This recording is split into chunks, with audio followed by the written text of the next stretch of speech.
श्री शिवाय नमस्तुभ्यं। एक धनी व्यक्ति के अहंकार के कारण कैसे उसका धन चले गया, पर भगवान शिव जी की कृपा से उसका धन वापस आ गया। आज ये आप कहानी सुनकर बहुत कुछ सीखने वाले हैं। बहुत समय पहले की बात है। एक छोटे से गांव में एक धनी व्यक्ति रहता था, जिसका नाम धनपाल था। धनपाल ने अपने व्यवसाय में इतनी समृद्धि प्राप्त की थी कि उसके पास अनगिनत सोने या चांदी की वस्तुएं थी। समृद्धि का हर सामान था, लेकिन धनपाल का दिल कठोर था। वह भगवान में विश्वास नहीं रखता था। उसे अपनी दौलत का बहुत घमंड था। धनपाल ने अपने पैसे से हर काम किया और अपने पड़ोसियों से दूरी बनाए रखी। वह हमेशा कहता था कि मैंने अपनी मेहनत से यह सब कुछ प्राप्त किया, भगवान का क्या काम।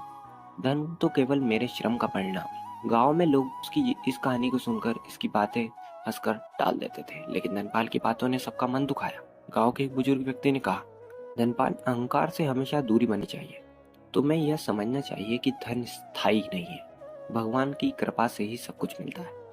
लेकिन धनपाल ने इस बातों को नजरअंदाज किया। एक रात धनपाल अपने विशाल बगीचे में अपनी दौलत का आनंद ले रहा था। तभी अचानक एक भयानक तूफान आया। रात के अंधेरे में कुछ चोर उसके महल में घुस गए और उसकी सारी दौलत चुराने लगे। धनपाल जब तक समझ पाता, सब कुछ लुट चुका था।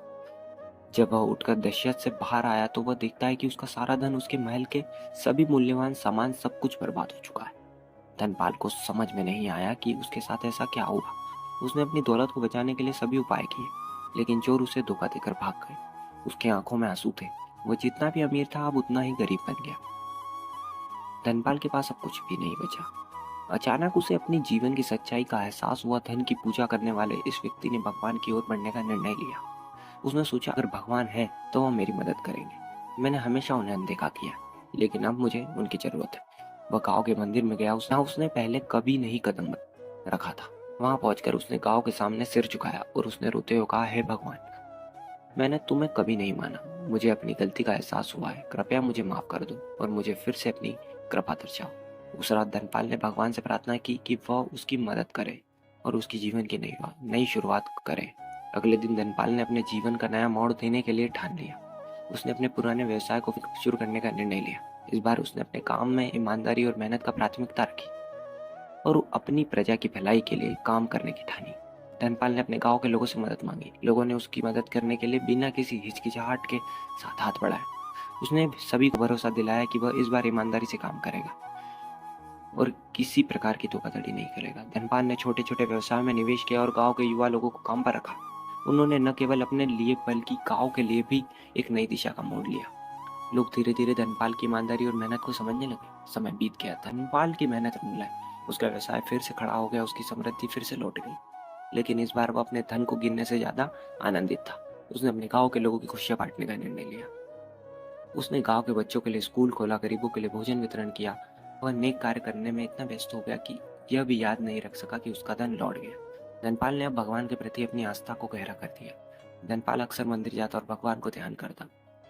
उसने समझा कि धन केवल एक साधना है, लेकिन सच्चा सुख और समृद्धि केवल दयालुता और सेवा से होती है। धनपाल ने अब केवल अपने लिए नहीं बल्कि पूरे गांव के उत्थान के लिए काम करना शुरू किया। गांव के लोग उसे ध्यानात्मक कहने लगे।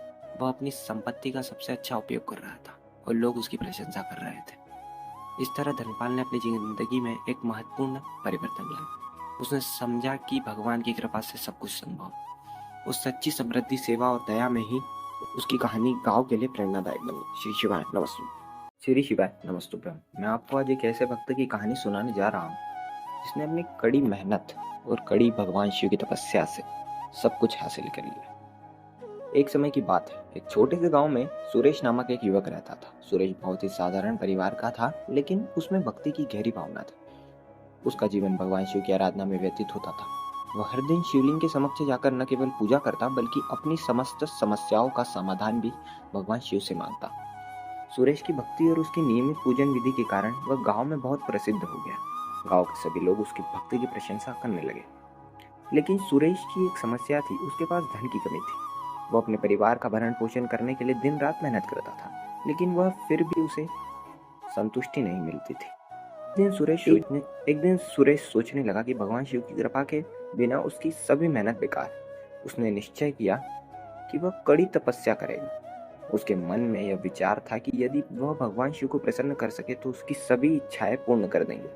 वह गहराई से विचार करके जंगल में गया और एक विशाल वृक्ष के नीचे बैठकर तप करने का निर्णय लिया। उसने निश्चय किया कि वह शिव जी की आराधना करेगा और सिर्फ फल फूल खाकर जीवित रहेगा। उसकी तपस्या कठिनाई से भरी हुई थी, लेकिन सुरेश ने दृढ़ संकल्प के साथ अपनी साधना जारी रखी। सुरेश की तपस्या को देखने के लिए भगवान शिव ने अपने अनुचर नंदी को भेजा। नंदी ने सुरेश की तपस्या और उसकी समस्याओं को सुनकर भगवान शिव को अवगत कराया। भगवान शिव ने सुरेश की भक्ति और संकल्प को देखकर प्रसन्नता जताई। उन्होंने नंदी से कहा, जाओ और मेरे भक्त को आशीर्वाद दो, उसे बताओ कि उसकी तपस्या विफल नहीं जाएगी। सुरेश की तपस्या को देखकर भगवान शिव ने निर्णय लिया कि वह स्वयं प्रकट होंगे। एक दिन जब सुरेश की आराधना अपने चरम पर थी, भगवान शिव ने अवगत रूप धारण किया। सुरेश ने जब शिव जी की दिव्य छवि को देखा तो उसकी आंखों में आंसू आ गए।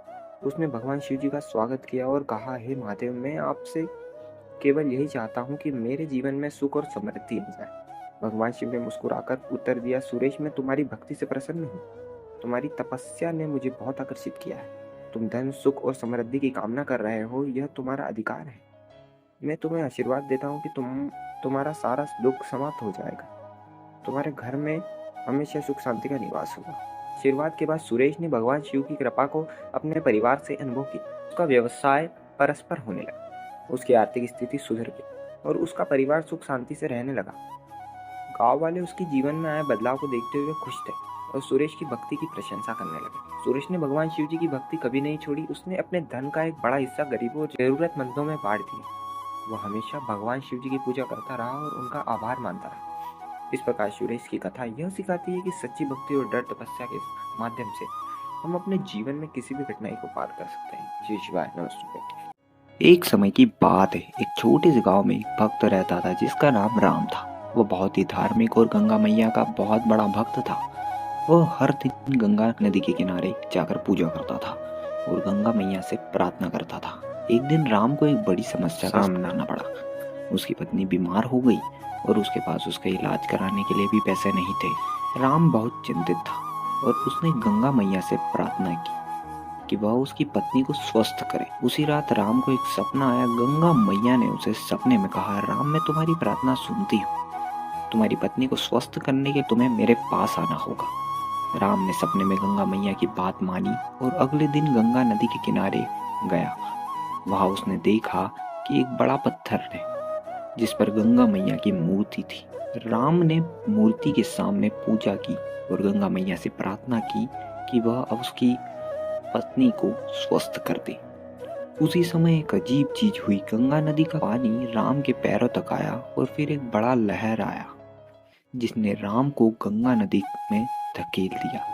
राम ने सोचा कि वह डूब जाएगा, लेकिन तभी उसे महसूस किया कि वह पानी में तैर रहा है। जब राम गंगा नदी से बाहर आया तो उसने देखा कि उसके हाथ में एक छोटा सा पौधा है। राम ने सोचा कि यह पौधा क्या है, लेकिन तभी उसने महसूस किया कि यह पौधा उसकी पत्नी के लिए एक दवा है। राम ने उस पौधे को अपनी पत्नी को दिया और वह जल्द ही स्वस्थ हो गई। राम ने गंगा मैया को धन्यवाद दिया और उसने गंगा नदी के किनारे एक मंदिर बनवाया। श्री शिवाय। नमस्तुभ्यं।